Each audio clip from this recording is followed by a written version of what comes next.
Finally চলে আসলাম গড়ইখালি mini সুন্দরবনের ভিতরে গোল ফল খাইতে। তো এখন গোল ফলটি আমি একটু ঘুরিয়ে ঘুরিয়ে গোল ফলটি ছিঁড়ে ফেলবো। দাও আছে, দা ব্যবহার করব না, দা ব্যবহার করলে একটু সমস্যা হয় যেহেতু পানিতে আছে। এখন দাও ব্যবহার করতেছি, দা দিয়ে গোল ফলটি কাটবো। তো দেখেন গোল ফলটি কত সুন্দর।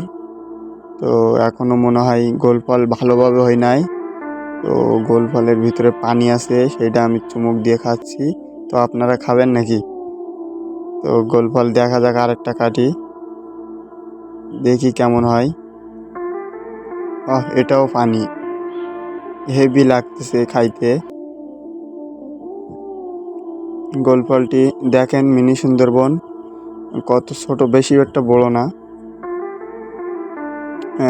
আরও 2 খান দিয়ে বাসার দিকে নিয়ে যাচ্ছি। আর আপনারা খাইলে কমেন্টে জানাবেন অবশ্যই। আর ভিডিওটি ভালো লাগলে লাইক কমেন্ট বেশি বেশি শেয়ার করে দিবেন। ধন্যবাদ।